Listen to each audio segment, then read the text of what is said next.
Go ahead, Steve. All right. Thank you, everyone. Thank you for joining. This is the 20th meeting of Ecma TC54. The first order of business, now that we've got the code of conduct and the video recording message out of the way, the approval of the prior meeting minutes. This was from June 20th. Again, verbatim from the Google Doc that we use. Hopefully everybody has had a chance to go through this, but this is the content for the meeting minutes for the last one. Is there any objections to approving the minutes as is?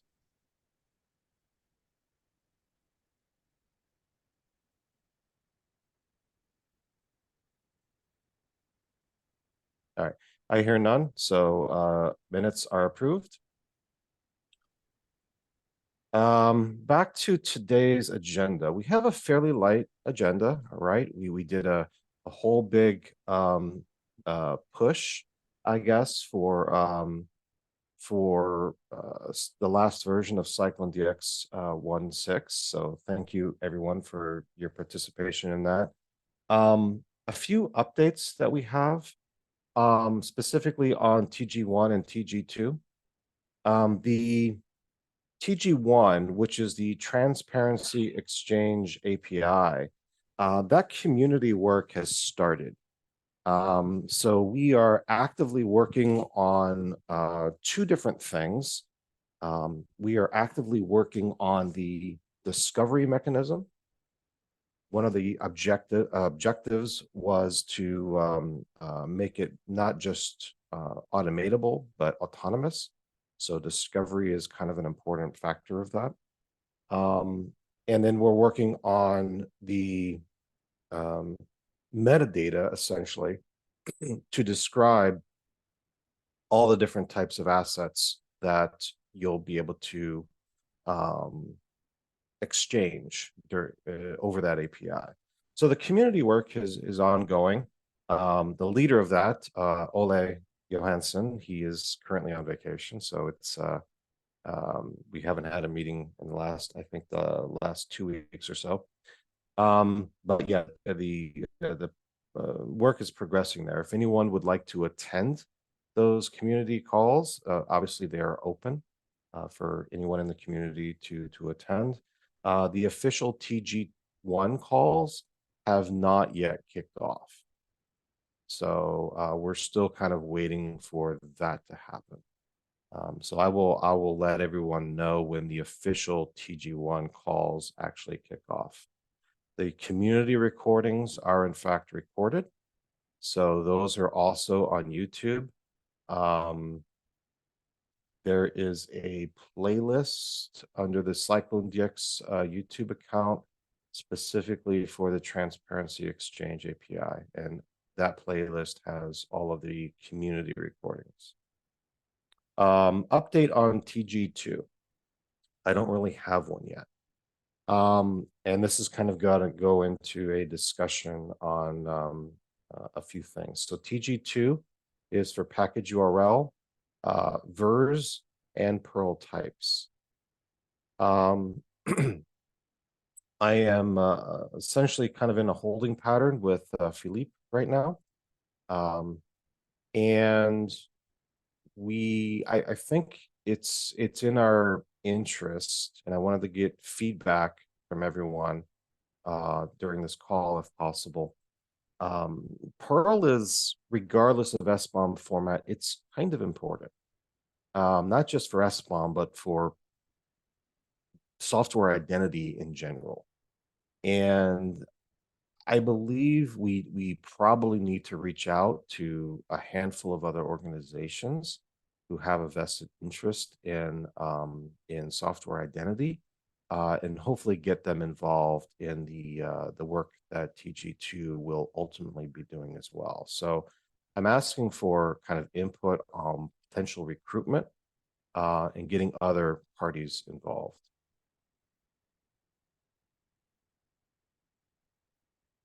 Anyone have ideas on how we can get folks other than the companies that are currently part of TC54 actively involved in TG2? I If would say, I'm go ahead, Ian. no, I was just gonna say, like, I wear a couple different hats.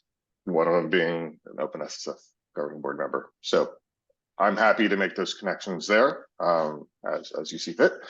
I think there's specifically some working groups that would be very interested in being involved. Maybe not at an OpenSSF level, but I think down a level and getting actual individuals who have a vested interest involved. Mhm. Okay. Dennis? So first of all, I strongly support that statement. Pearls are very important, and there's whether there's clarity in the documentation or not, there's room for interpretation and different ways of using pearls to describe the same artifact, and it leads to confusion. And especially, there's not just room to interpret pearls, but there's also other identifiers. So maybe that's a good starting point to say, what does the CPE world do? What do they think about pearls as a potential alternative? And just to throw another one out there, there's Omnivore, for instance, which is also already in CycloneDX. So maybe we just go through what software identifiers do we have today and try to get in touch with those other communities behind them. Yeah, we've Not been that I would have talking a with contact, but yeah, we've been talking with I believe her name was Ashley. I'm trying to get the cobwebs out. I need more caffeine this morning. It was Um, Ashley, Ashley Williams, right? correct. And she's on the she's very big in the Rust community, but she's very active in Omnivore as well. I know they were shopping for a potential foundation, and I put her in contact with Andrew Vadenstock, the executive director of OWASP, and I believe they were contemplating, formal standardization as well. So it might be too early for that conversation for them. But I see Omnivore as a very complementary specification to Perl, right? I don't see them as competitors at all. You can have both, and that would be completely fine. Yeah, Dennis? I again agree with that statement. And it would be very helpful if we have clarity that one is a complementary to the other, not an alternative to the other. So if those communities could work together and make this statement together, that would be, I think, a win-win situation. Second thought is what I noticed recently is that I don't care so much about how I correctly use pearls, but how others use pearls, because it's more important for me that others understand me than that I'm right. And so maybe we want to look at projects that have already adopted pearls, such as, let's say, the GHSA with the OSV format. Maybe there are some contacts there, and I know I'm sort of throwing names of projects out there, but starting point, it's not that I have a contact in those worlds, but maybe we can get the alignment with them.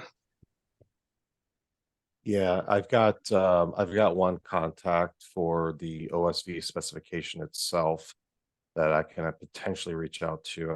The name escapes me at the moment, but this individual actually help CycloneDX align our version range support for our vulnerabilities, so that even though the CVE 5.0 spec and OSV and CycloneDX represent version ranges differently, they're all compatible with one another. And he was kind of instrumental. This guy from OSV was instrumental in kind of aligning everybody. So I can certainly reach out to him.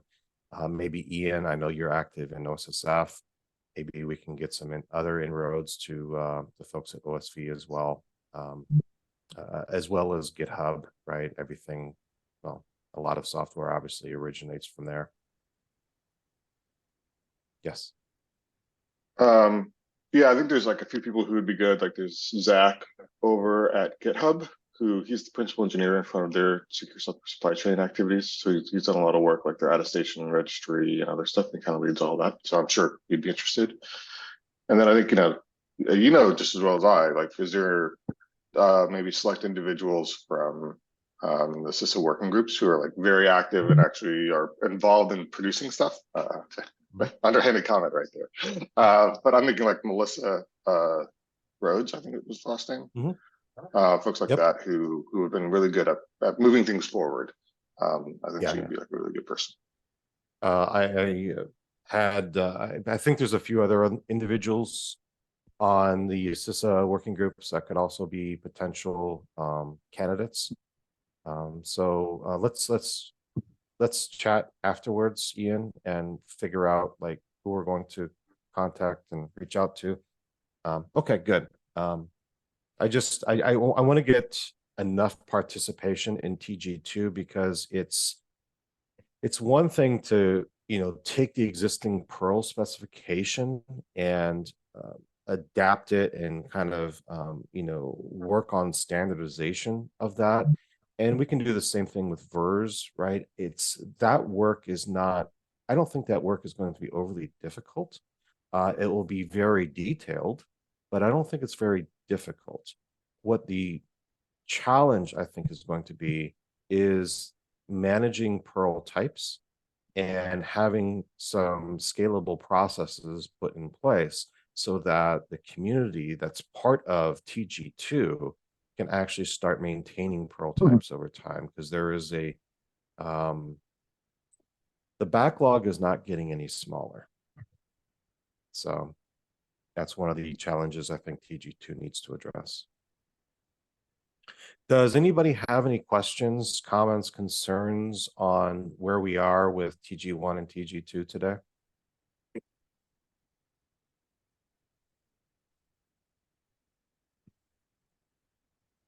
Okay. All right. Some updates from the CycloneDX side. We are spinning up 3 different feature working groups for 1.7. For those that may not know, these are essentially for any large amount of work. If there's a big pile of work that needs to get done, we spin up an FWG. It's basically a task group. We spin up an FWG that then works on said problem until a solution is found and part of the specification. Usually that takes a year or less. Sometimes it might take more. We're spinning up 3 different FWGs. One for what we are dubbing as blueprints. Blueprints are actually 2 different but complementary concepts. The first is ABOM, or Architectural Bill of Materials. This is really the concept of how something is architected. For example, I might have, and we're not trying to reinvent the wheel. This is not UML. At a high level, we're trying to focus a little bit more on the value of SBOM for the defender within an organization. Right now, an SBOM is not overly useful for defenders if you get an SBOM from a procurement process, for example. So we're trying to make them a lot more useful for defenders. And ABOM can describe, we're kind of envisioning ABOM being able to describe high-level architectures. For example, if I have a microservice and that microservice accepts input from a REST API, it processes data, and then it persists that data, right? Maybe there's a vulnerable version of Log4j in that microservice, and I discover that in that architecture of what happens, that input validation, for example, is missing.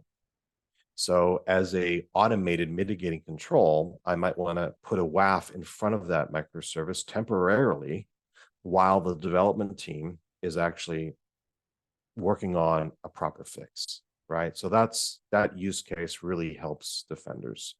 So that's the ABOM portion of blueprints. The other portion of blueprints is about behavior, what we dub as BOB, or Bill of Behaviors.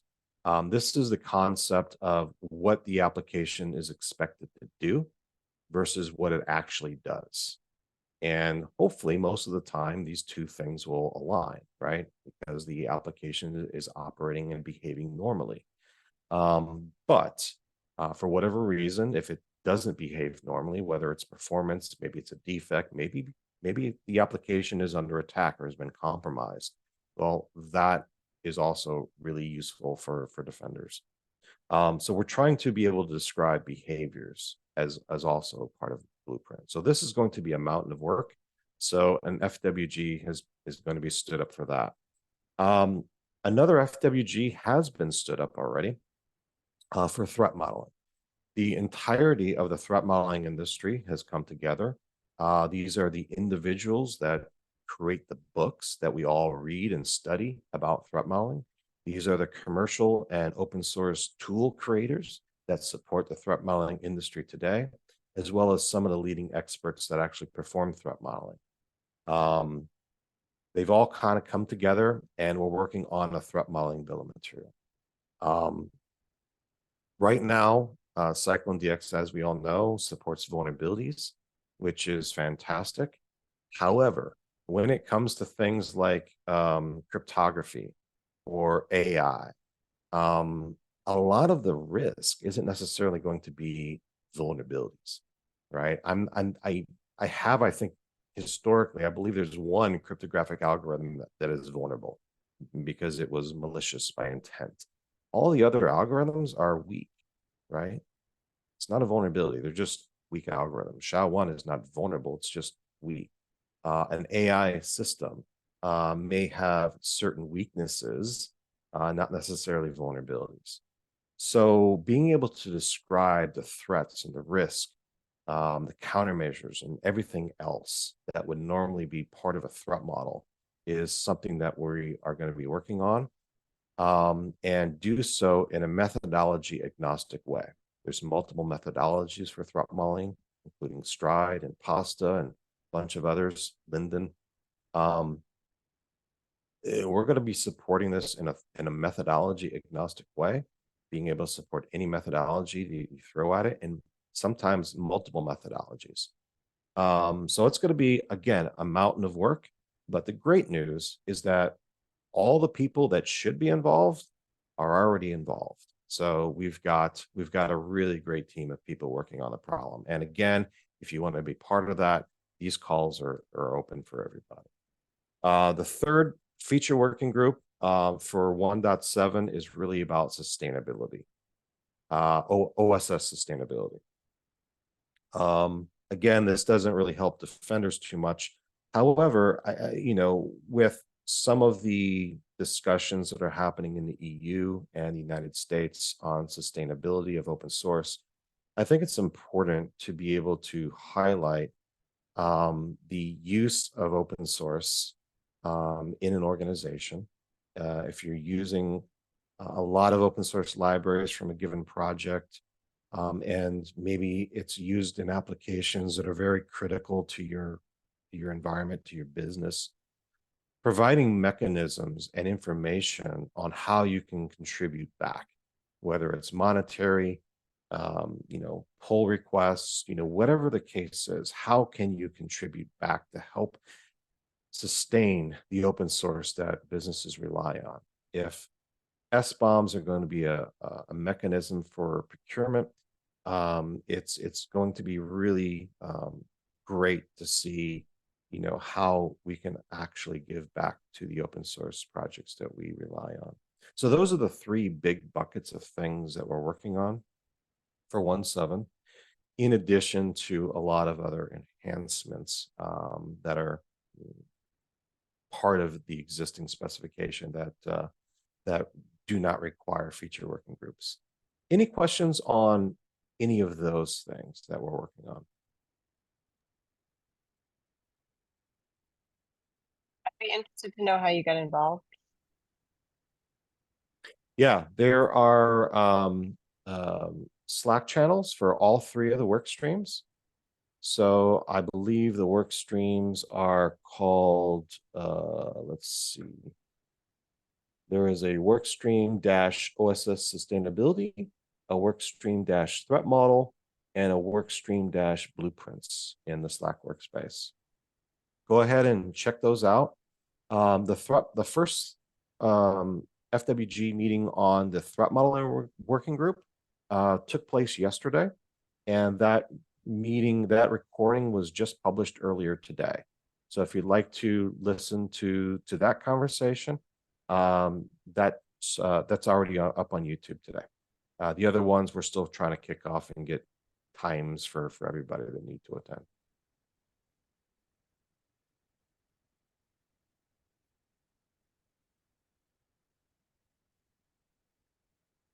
All right. Any other questions on the updates?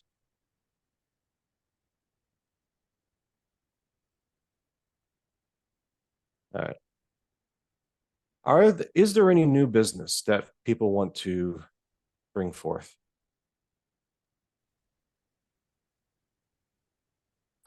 It may have already been talked about, and I apologize. This is a very US centric topic. I'm kind of curious who, if anyone, is going to be at SBOM-RAMA to help represent this work. I will be there. But, okay, Steve will be. I'm kind of curious, Steve, maybe from your opinion, what, if any, specific outcomes you would like to see from that I don't really call it a conference, but what it is. Right. Yeah, we did not. I mean, we theoretically, OWASP, we could have been one of the vendors if we had chosen to, but honestly, it's dependency track is kind of the reference implementation of which all others are kind of measured anyway. So I want to attend just to be able to support and to evangelize, if that makes sense. Because I think especially for TG2, we need to get much more people involved.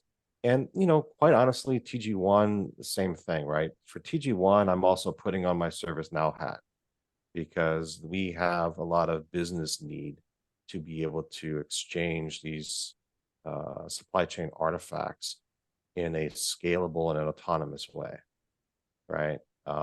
So the more people we get involved in these TGs, I think the better off, the better the specifications will ultimately be. So yeah, my goal is simply just awareness when I'm there. That makes perfect sense. Okay. The other item, I know Steve is aware, but just for others, within the CISA community, I'm leading an SBOM generation reference implementation Tiger team. The idea being like, okay, let's go to some open source projects and actually generate SBOMs. We are going to be generating SBOMs for SPDX and CycloneDX. For the CycloneDX ones, I want to bring them back to this community to make sure we get your input that they are deemed complete and what that looks like. So anyone's welcome to join and be participating. I think the specific ask is, hey, when those SBOMs are getting generated, I want to make sure they kind of meet the quality and expectations of this group and the greater OWASP community. So just be aware that I'll probably be bringing this to you, and also an invitation that can be a member if you want. Perfect. Thanks, Ian. How can people get involved if they want to get involved in that effort? Sorry, there's a question from Lars. His hand is up.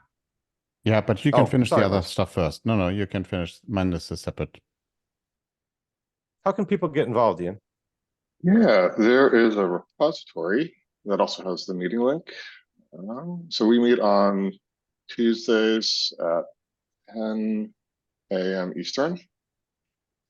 Let me pull up the repository. I'm happy to send anyone the meeting invite. Yep. Get here in the chat. Fantastic. Awesome. Thanks, Ian. Lars. Yeah, to counterweight the US, I have something German specific here. We had an exchange with the BSE over here on their technical guideline in the past, and we had another 2 rounds now, and they're very close to releasing their latest version 2.0.0. I'll ping the group when it is released. I know it won't affect like the standard itself much, but it's probably still useful because I assume lots of European companies will be looking forward to that. It is, yeah. There are some improvements in there, but not everything that I wished for is in there. Let's put it in a diplomatic way. And I think Jan, they talked to you. They wanted to register for a namespace. I'm not sure if they did that. They didn't. They didn't. Oh, yes. So they have a few flags that they want in an SBOM where not everyone agrees that they are useful. So they might want to put them in a namespace. Yeah, but this is just a heads up for now. I'll let you know when the new version has been released. And they already said that it won't be the last, but they want more feedback, and so they want a new public version. Okay. And this will be available in both German and English, correct? This will be only available in English, actually, as far as I'm aware so far. Oh, okay. Yeah. All right. Very good. Yeah, I know the initial version was German only, and then they did the English translation. Yeah. Okay, so version 2 will be English only. Got it. Yeah, at least initially, yeah. Okay. It will have things like algorithms on how to hash things and so on. So there will be a few things. Jan saw a preview of it and they made more changes. So we'll see. Again, it's not strictly relevant for CycloneDX itself, but because, yeah, it's a standard that lots of people will be looking for, at least over here in Europe. I think it's probably worth to keep it in mind. Got it. No, thank you. Thank you, Lars, for the update. I know Jan was working on that. I need to follow up on that thread, Jan. I've been buried. I apologize, but I will get to that thread today. Any other new business?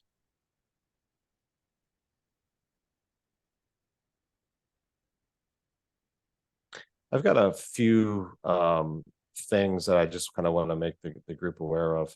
The first is that OWASP has been working with the Singapore Cybersecurity Agency, or CSA, on a advisory, not a vulnerability advisory, but just a more of a best practice advisory on creating SBOMs and using them for vulnerability management use cases.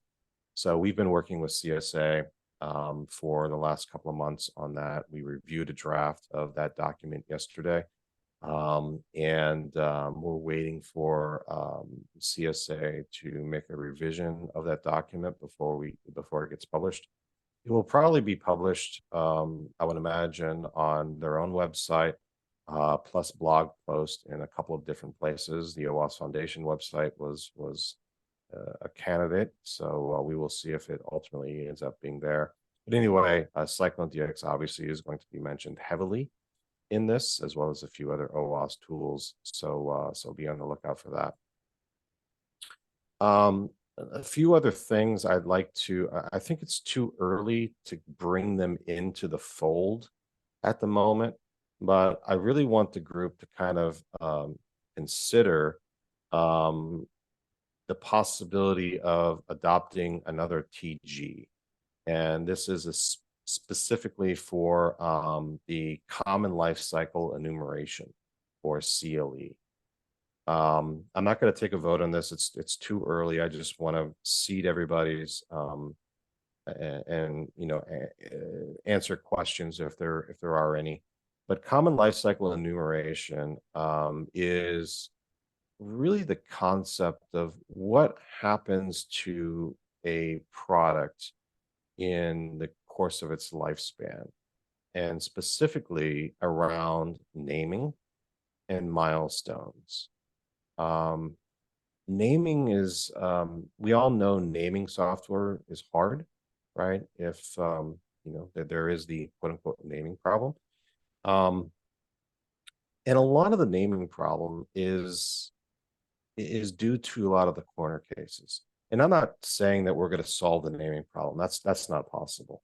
But we can solve some of the corner cases that make naming hard. For example, how a product changes its name over the course of its lifespan, how the manufacturer of that product changes its name or becomes acquired or acquires another company, merges with another company, that sort of thing. how a piece of software might be bundled in the future with some other product. So now it's just a subcomponent of something else, or maybe it becomes unbundled from that thing over time. So there's a lot of things with naming that is that can be addressed in a specification. We're also going to be handling other things like versioning. You know, for example, going from semantic versioning or something that resembles semantic versioning to you know, labels, essentially, like XP, for example. You know, I can't do a comparison on that. Or going from version 10 to version, you know, 2024, right? Those types of things that make comparisons a little difficult.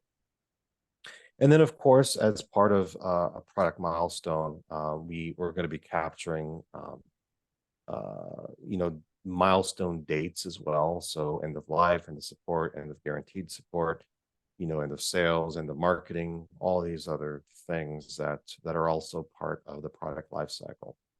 So anyway, the specification and the use cases are still being worked on. I think it's too early to bring it into a formal TG at this point, but I did want to at least bring it up for conversation and allow folks to kind of ask questions and potentially get involved in the community aspects of it first. So with that, is there any questions on the work that we're doing for CLE?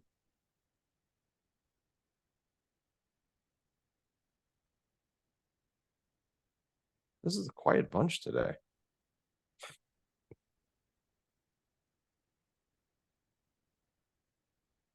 All right. I've officially put everybody to sleep. All right. I guess there's no questions on that. Any other new business that people want to bring forward? Is there any other things that we should be working on for CycloneDX 17 that your organization could benefit from? I'm really sorry to jump in again. I had to run like at the last sentences that you spoke on the last item. So I missed something that you probably already mentioned, but when do you plan to kick off this this new not CPE, the CLE. CLE, yeah. When is that planned and what are the next steps there? I'm sorry, I missed exactly that part. Yeah, no worries. So that work has already started. CLE is, I will put a link in the chat.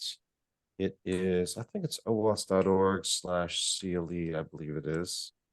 Yeah, that's the URL. And the work has already started. We've got a use cases document that we are currently working on. We have a Slack channel that's on the OWASP Slack workspace because it is an OWASP project, not a CycloneDX sub-project. So it's its own OWASP project at the moment. And the meetings are on the OWASP supply chain shared calendar. I can provide a link to that after the meeting if folks are interested in participating. We had to cancel this week's meeting because neither one of us were really available. There's two leads to the project, myself and Benji. Benji Weiser, he actually works for a company that provides end-of-life data. So they also have a vested interest in the success of this type of specification. Something, what was the company name? Like something with an X, no? Axial? Yeah, Like XEOL, yeah, something like that. Yeah. Okay, thank you. Yeah, absolutely. And yeah, sorry, back to your original question, whether anyone knows anything else that needs to go into 1.7, sorry. Yeah.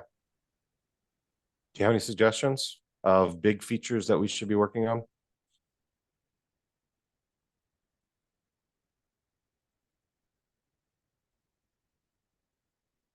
Okay. All right. Well, thank you all. I think we might be able to adjourn a little early today. I'm sorry to jump in yet again. Yeah. Yeah, And I don't please. have a suggestion for a new feature, but I do have a question on something that you did bring up a while ago, and I think you have an issue as well. You were talking about potentially deprecating the XML schema part of CycloneDX. Can you just Mm, so can you just yeah. give a quick update on your thoughts on that? Is that still on the on your radar, or is it? Yeah, I mean, I would love to have just a single serialization format. And people who know me know my personal thoughts on JSON schema, which I'm not going to voice publicly. but Draft 1, 2, but 3, 4, 5, 6, 7. yeah, Yeah. for the last decade. Supporting a single serialization format obviously is easier for us as specification writers, and it's easier on the maintainers. You know, I think we've got enough. We have enough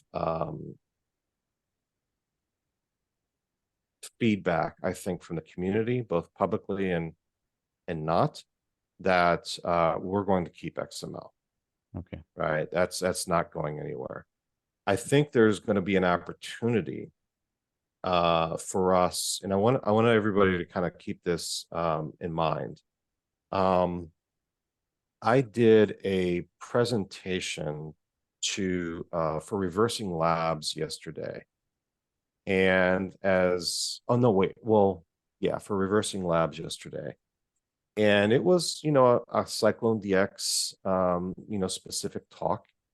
And let me see if I can pull up the slide deck, because I think it's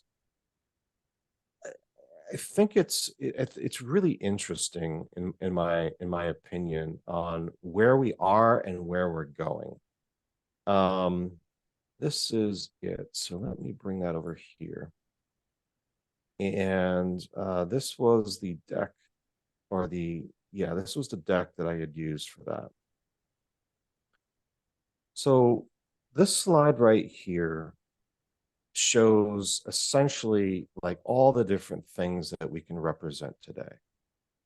Software, hardware, services, cryptography, vulnerabilities, all that sort of thing. CycloneDX is currently labeled as a bill of materials specification, right? It's not an SBOM format, it never has been. Yes, you can do software really, really, really well, but it's never been confined to just software, right? It's a bill of materials standard. But when you look at the existing capabilities, these are the only things that really are about bill of materials. And it's not quite half. So a large section of what the specification does actually has nothing to do with bills of materials.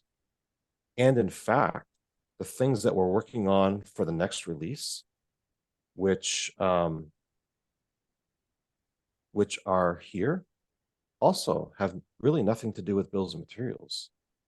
So it's interesting how by the end of 1.7, we essentially will have a specification that, it does bills of materials really well, but it's more evolving from a bill of materials specification more to a transparency expression language. And software and system transparency is really what this working group is about. And SBOM is one of many ways to be transparent, but it's not the only way. And I think that's kind of really important What did to you keep call? in context. I want to. Sorry, Steve, to interrupt you. Just to capture it in the notes. What did you call it? You call it a transparency something language. I thought that was a nice phrase. Transparency expression language. How do you Expression. express software and system transparency? Yeah. Mhm. So I think it's really interesting that we're moving more toward that, because I think that's really where the industry wants us to be, right? And with that in mind, I think there's potentially some opportunity for us to think about some of the technical debt that we have in the current release, things that are deprecated, maybe some core design choices that were there, and think about what we want to do for 2.0. Keeping in mind all the goals of the project, right? We're not trying to create the perfect model. We never have been, right? It's really about those guiding principles that, you know, that are part of the why we do things the way we do. But there's certainly some technical debt. There's certainly some poor design choices that we've made historically. And I would love this group to kind of help frame what we can do in the future for CycloneDX 2.0. Because once 1.7 is out, and that's going to be next year sometime, hopefully. Once 1.7 is out, I think we need to have a serious discussion on what comes next. Because at that point, it's really, I mean, only less than half of the capabilities will actually be bill of material related. So I think that's an opportunity for us to do something great with 2.0. So does that answer your question? That's kind of my thought.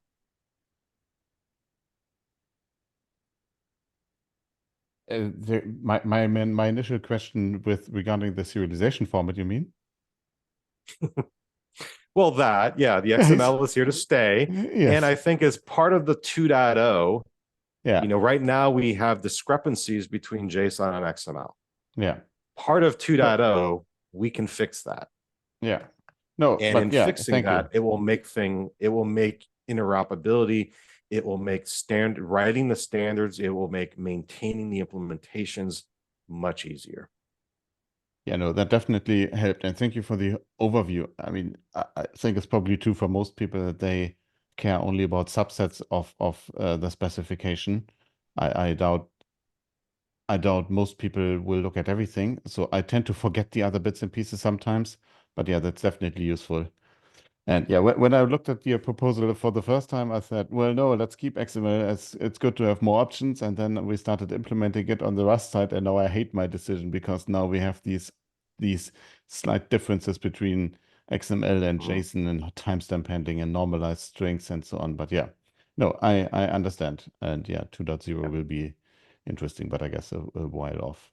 Okay, thank you. Yeah. And sorry so if somebody wants to take a lead on a laundry list of things that we could theoretically work on for 2.0, I would certainly encourage folks to do that. And we can do that here. We can do that within the community. It doesn't really matter. But after 1.7, I think we should probably have a serious discussion on what comes next. Okay, thank you. Cool. Yeah, absolutely. Any other questions, comments, new business?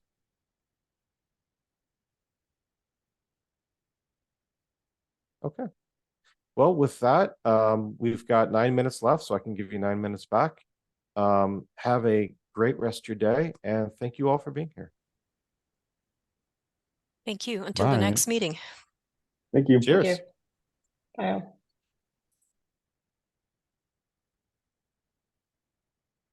Steve, do you have a minute?